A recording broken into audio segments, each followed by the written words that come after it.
Think about this scenario for just a minute. What if a computer decided your future before you'd even had a chance to live it? What if an algorithm labeled you a risk, a threat, a problem, not because of what you did, but because of what it predicts that you might do in the future? Now, this isn't science fiction anymore. This is called predictive analytics, and it's quietly being tested across governments, across policing, across education systems, and corporate surveillance networks across the world. And if society is not careful, it could become one of the most dangerous technological overreaches of our time. Stay tuned.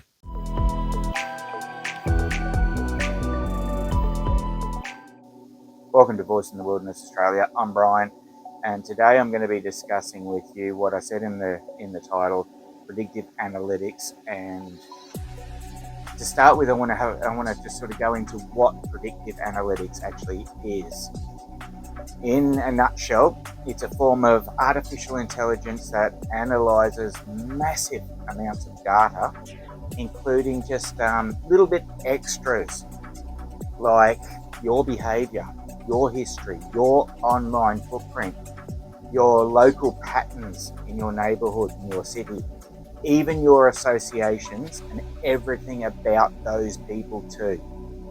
Now, then it goes on and it predicts what you are likely to do in the future. I'm not talking about it guessing your future like a charlatan clairvoyant. It's actually, under algorithms, it predicts your future or what you're going to be like in the future. Now, there's some systems that already aim to predict crime risk, violence risk, behavioural risk in schools, employment risk, social trustworthiness. And believe me, we're moving to a society that once judged us by our actions, and we're moving to a system that could judge probabilities, or it will judge probabilities. And that's a profound shift. It's a dangerous shift, if you ask me, because justice in Western nations especially has always been based on what a person has done, not by what a machine assumes that they might go ahead and do someday. Now, for decades, predictive policing tools have been used to forecast crime hotspots. That's okay, because that's actually an area that has had crime, and it predicts what the crime rate is going to be like in the future. But now the conversation's changing, the technology's changing from predicting those crime locations to predicting the people. Now, this concept is often referred to as pre-crime. The idea that data patterns can identify whether little John at school will be a future offender and what the potential threats are in the future for little John. Behaviour at school or college or university will be used to decide a possible behavioural risk in future for every single student. Before any crime ever happens, or even thought of. Scary, isn't it? I think that's dystopian. It carries a deeply dangerous implication. Now, because the moment a computer algorithm labels someone as a high risk, their reputation can be silently altered. If the government stores that information like the CCP does in China, then your file will be marked as high risk for what a computer thinks of you, what a computer thinks that you might be like in the future. You're basically being judged and sentenced with a label, and that label comes without a trial, without a jury, without any evidence, and without due process. And that's against human rights in my view. Okay, so let's look at it this way. Let's imagine a scenario. A predictive system flags a student at school or uni or whatever as high behavioural risk. Not because of any wrongdoing, but because of patterns. It could be family background, social environment, online behaviour, past disciplinary records, and that label then follows them for the rest of their life because a computer said so, or computer predicted it. Now, teachers may unconsciously treat them different. Employers may treat them differently in the future. Authorities may monitor them more closely. In other words, they'll be put on watch lists that law enforcement hasn't bothered putting others on watch lists before them. Now, that means also that opportunities in their life may quietly disappear, all because of an artificial intelligence computer prediction. Now, apply this to adults. Imagine being flagged by security databases everywhere you go, labelled a potential threat on law enforcement systems and employment systems, scored as a high risk by AI profiling, even if you've never committed a crime, not even a traffic offence. But instead, at school, you went through a rebellious stage, as I did myself, or you had an undiagnosed learning difficulty or illness, Asperger's or something like that was never diagnosed, but that computer algorithm has already labelled you as a future troublemaker. Now, your reputation could be shaped by those invisible algorithms operating behind closed doors that you may never know about. And the most concerning part, in my honest opinion, you may never know it has happened. Your life just goes on this one tangent. You're being treated differently to what you would have been. Your life is different to what it could have been if these algorithms hadn't been implemented to start with. Artificial intelligence is only as fair and measured as the data that it learns from. And historical data isn't neutral. It contains decades of bias, inequality, and system flaws. If past policing disproportionately targeted certain communities, like, say, the Queensland Police Commissioner. Assessment has concluded that Nathaniel, Gareth, and Stacey Train acted as an autonomous cell and executed a religiously motivated terrorist attack. Stating that Christians who believe Christ will return in the future, labelling them as radical Christian religious extremists, just for example. Or say a whole community of legal and safe firearms owners being classified by the actions of two terrorists.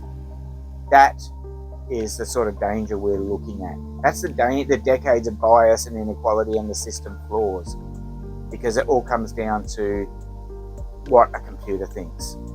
Now, predictive systems may learn that these groups are equal to a higher risk in society, and not basing that on any truth, but because of historical patterns and largely due to mainstream media narratives, which can force the direction of certain things. And the media know that, the mainstream media know that, and that's why they purposely have these narratives. Now, this creates a dangerous feedback loop. More surveillance equals more recorded incidences, equals more risk predictions, equals more surveillance. Big loop. And over time, this does not reduce the bias. It automates it. It puts bias automatically into the system, but at a much larger scale and with the authority of technology. Now imagine growing up in a world where your school monitors behaviour predictions. Your government tracks risk scores. Your digital footprint contributes to your societal rating. Now we can't say it won't happen because it's already in use in some countries, mainly dictatorship or communist countries around the world, but it is being used already. Now how would that surveillance system shape our human behaviour? People would begin to self-censor, and some would even go to the extent of ratting out their neighbours, like we saw during COVID lockdowns and segregation, just to get in good with the authorities. Oh, my neighbour went out the front door and didn't wear a mask. Well, my neighbour's got a visitor over and they shouldn't. people ratting on others. That's what this is going to enforce. Now, the sheep in society would conform willingly. They're the ones who do the ratting out. But there will be those of us who refuse to conform, like those of us who didn't get the injection. We didn't wear masks. We didn't just blindly roll over to the government. There will be fear of being flagged, though. This does not create a free society. It creates a monitored one. A society where individuals are not judged by their character, but by data probability models. And trust me, that has deep psychological consequences, such as anxiety, distrust in institutions. Now, many of us have already distrust the institution since 2020. There's also be a loss of personal identity. There'll be social labelling, and perhaps most dangerously, the loss of the presumption of innocence. We're already seeing many cases where people are being arrested for voicing their personal opinions online and being treated as guilty until proven innocent. And that's what Australia's new hate speech laws are going to end up being. They're not going to be these basic laws that they're trying to say have come in. It's going to grow and expand. It's a domino effect. It happened in every other country that's got them. Look at the UK, for example. Now, we see governments combining predictive analytics, with facial recognition, which we've seen in Australia. Bunnings, Kmart are allowed to now have. And what are they going to do with the data? We also see it with more surveillance cameras. We see it combining with digital ID systems, which the leftist governments are wanting to bring in. And we see it with behaviour tracking. And all that creates the infrastructure for an unprecedented governmental oversight. Basically Big Brother on steroids, and probably complete with roid rage as well, as we saw with some law enforcement officers during the COVID lockdowns. Some of them acted like they had roid rage. They were just beating on the public. Take heed. The government will not just be watching and monitoring crimes and then taking appropriate action, but instead they're going to be using this to forecast what citizens are going to do in the future. And that's a slippery slope, because this concentration of technological power raises serious ethical questions. Who controls those algorithms? Is it the social media giants? Is it the governments or the organisations like MI6 and ASIO and CIA, FBI? Are they the ones who will control it? That's dangerous. Now, who's going to audit them to keep them in control? And who decides what behaviour is risky enough now to program the algorithms to put someone in the high risk category for later in their life? Because once predictive systems enter into law enforcement, into schools, into employment screening, into social services even, and believe me when I say that those are exactly where they are planning to put this technology. They begin shaping life's outcomes quietly and systematically, not through law, but through data-driven judgment. And as I said before, that is a slippery slope for every single one of us in this nation and in any nation that wants to implement this. And I can't stress this enough to you. This is a danger to freedom and justice. At its core, predictive analytics challenges one of the foundational pillars of our Western justice system. You are innocent until proven guilty. The onus is on them to prove you guilty. But predictive risk scoring flips that principle on its head. It suggests that you may be dangerous in the future, which automatically puts you in the guilty until proven innocent category. Remember a few years ago that some on the left tried to brainwash society into believing that Every male child has the propensity to be an abuser of women. But thank God they failed in their mission at that time to label masculinity as toxic. This is like that, but ramped up to include so much more.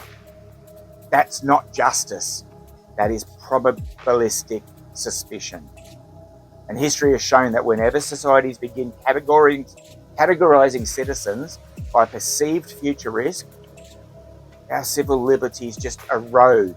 They just fall away to nothing, because predictive systems do not understand redemption, personal growth, moral change, or most importantly, human free will. Now, because these systems only see, and the people who operate them and use them only see patterns. They only see statistics, and they only see the probabilities that these algorithms are putting forward to them. But human beings, we're not algorithms.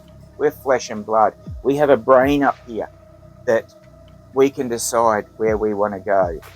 We don't have to, or we're not here to just follow one set path. We have freedom of choice, freedom of will. And the government doesn't seem to understand that. They don't want us to have freedom of choice and freedom of will. Now, in my personal opinion, because I have grandkids at public schools, primary schools and high schools, what I find perhaps the most troubling application is the predictive analytics that they want to put in education. If schools begin using behavioural prediction systems, children could be labelled from preschool up as troublemakers, high risk, future offenders, and this could shape how they are treated for years, maybe even their whole life.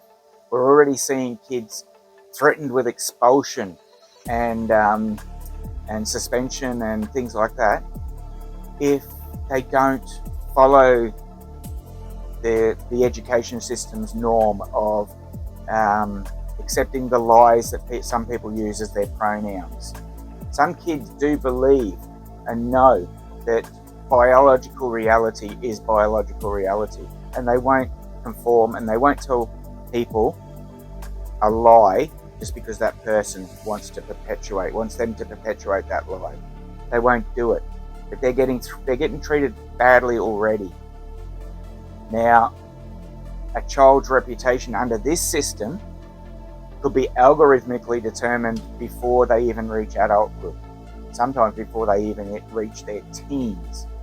And once labels exist in digital systems, we see it. They rarely disappear. Nothing that goes on the internet actually disappears ever. So we must ask ourselves, are we protecting children, or are we prejudging them with these systems? Are we going to sort of segregate communities and society into, these ones have got the propensity to be evil or bad in the future, so we'll just sort of push them aside. We'll concentrate on this group over here who seem to be the ones who parents have money, or they learn easier, they don't have a learning difficulty. That's what we're looking at. Now, please don't get me wrong. Technology itself is not the enemy. But unchecked technology or technological power can be.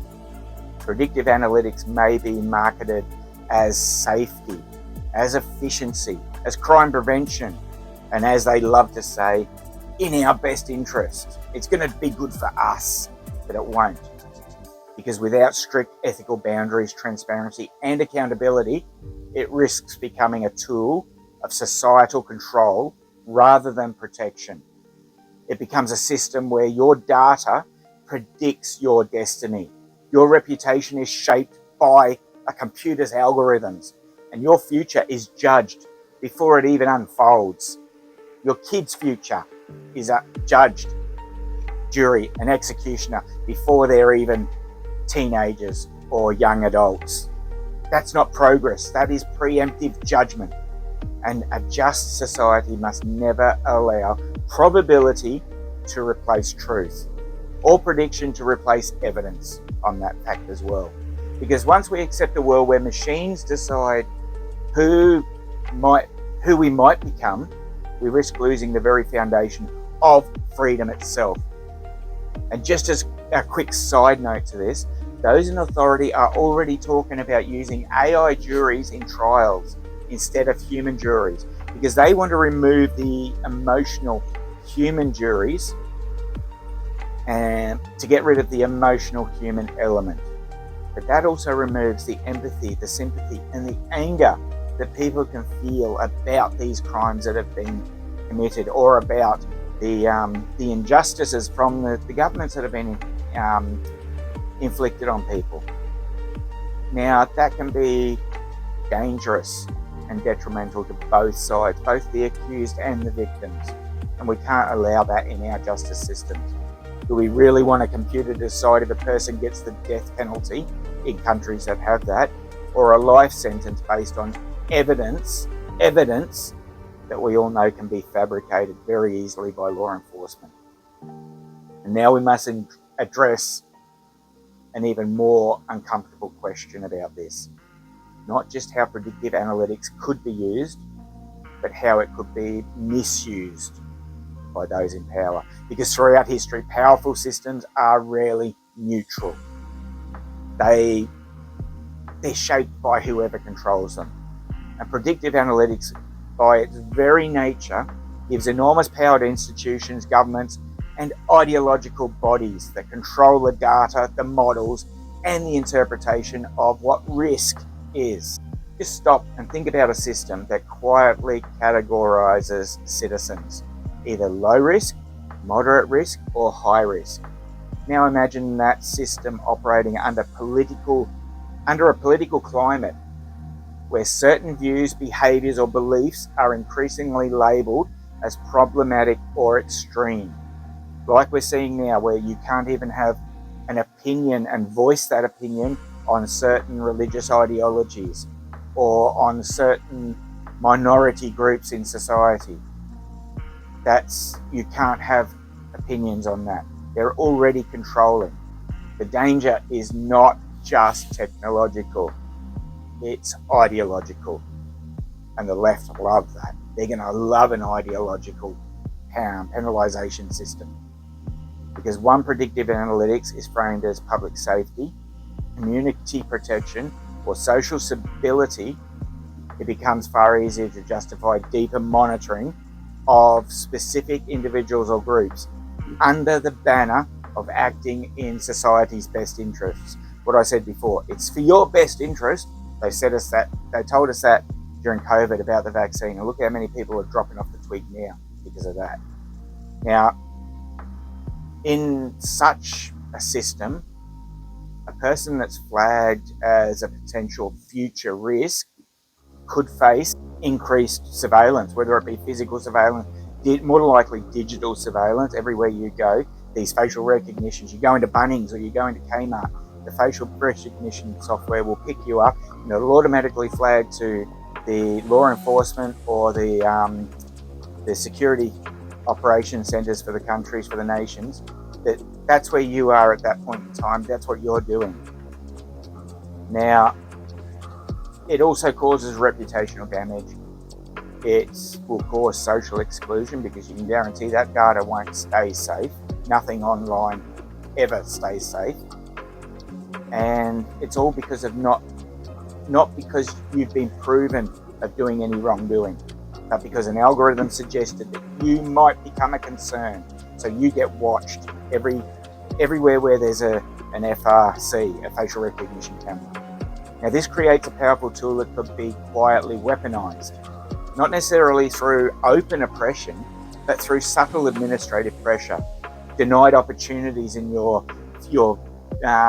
employment future, heightened scrutiny when you go to apply for, say, a blue card or something like that, or a yellow card, heightened digital profiling of you, all justified by data-driven risk prevention computer algorithm. Now, another major concern raised by analysts and ethicists is how predictive systems can be publicly framed. Often presented as smart safety tools, preventative care systems, early intervention technologies that will protect you. Yeah, right. And on that surface, that language sounds reasonable to us, even beneficial. That's why they use that language. But the history shows that when systems promise safety above all else, society can slowly accept measures that would otherwise be considered excessive. It's the long, slow march to dictatorship. Because the narrative becomes, if you have nothing to hide, you have nothing to fear. We hear that all the time. Yet predictive analytics does not only monitor the guilty, it monitors the innocent to calculate probabilities that you're going to be a criminal, you're going to be a troublemaker in the future. Like they probably have on me now because of the videos I do. There's also the strategic risk. If institutions begin relying heavily on predictive classifications, those already labelled as that high risk could become easier targets for selective enforcement, narrative shaping, and social framing. So they will put things in place to direct you where they think you need to be and go in your life. Whether that's, they don't call it this, but re-education. In extreme scenarios, critics are warning such individuals could be used as convenient examples to justify expanding surveillance systems, reinforcing the very predictions the system made in the first place. So it's they'll use this algorithm system to then enforce more surveillance because they say we need it. And this creates that loop where prediction influences the treatment influences the outcome, and outcomes validate the prediction. Not to sensible people like you and me, but to these boffins and these leftists who wanted to put these systems, and they want it. They will work it. They will make it work to their advantage, the way they want it to. And perhaps the most concerning aspect is what I mentioned earlier, the transparency. If predictive systems operate behind closed doors with proprietary algorithms and undisclosed scoring metrics, the public may never know. Then we won't know who's being flagged, why they're being flagged, or how those labels are being used in decision making. We might just see a police car in our rear vision mirror more than what we would if we weren't on this system. And how are those systems being used in decision making? A system presented as being for the public good will still be quietly reshaping reputations, opportunities, and social trust without any democratic oversight. And that's why we see it in these dictatorship countries already, like the CCP, North Korea, places like that. The true danger is not just that predictive analytics exists. The danger is when powerful institutions, the ones, private institutions, are putting money into this because they want a slice of the cake, because they want to be able to control you. Why do you think Bunnings and Kmart and that are putting facial recognition cameras in, and they're saying it's because of theft? Rubbish. They still store that data, and who gets to see it? As I said, no data online is safe. And when those institutions gain the ability to define risk, they control the narratives and justify their expanded monitoring, all while assuring the public it's for their own protection. Because once society accepts predictive judgment as normal, it becomes so much easier to guide that society's behaviour, to manage the population and influence the reputations, not through any open outward force, but through invisible algorithmic authority. So friends, in closing this, I just want to say to you, the real question is no longer, can AI predict human behaviour? The real question is this, and this is what you should be asking everywhere. Should any system ever have the power to define a person's future before they even have a chance to live it? That's the question you should be asking. Okay, thanks very much for watching. Remember, I'm only a small channel. I don't have many subscribers at the moment, but if you enjoy this sort of analytical review of different topics and the news and things like that, please share it on your social medias, because I don't use social media, but share it out to people and direct them back to the YouTube content, to this YouTube channel, because that's where I put up a couple of these videos a week so people become aware and stay aware. That's enough for today. Stay safe, and remember, we are in the wilderness, and you just need to watch your back, because places like the governments and that, they're not there for you, they're there for them. Bless you.